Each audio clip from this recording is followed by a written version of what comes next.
Labuan ke lange nang phanang ke long ke neko pai ke me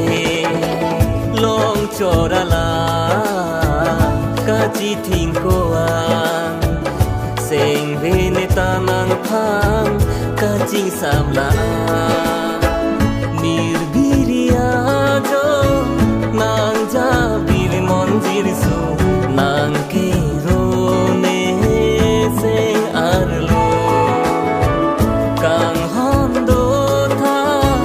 dak nang malong so chang nam chi chu na ni kaya la mo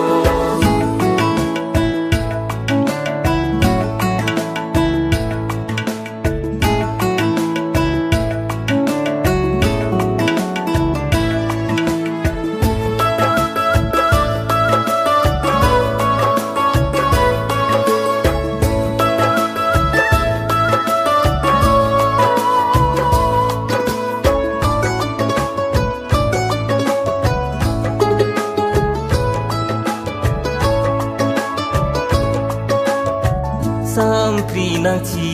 lo te do thek the sang thek the nang dung si kai ke lo ver ji mon e kang hon nang phan de nang ching hon ver ji ne a hok ne chorai le ranam asine nirbiriya jo nang ja bir mon jir so nang ke ro ne seng arlo kang hondo tha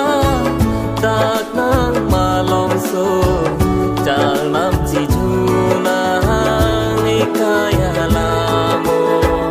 kang hon ra je labuan ke lang ne nang phanang ke long ke neko pai ke me long chora la ka chi thing ko ang seng ve ne ta nang phang ka chi sam la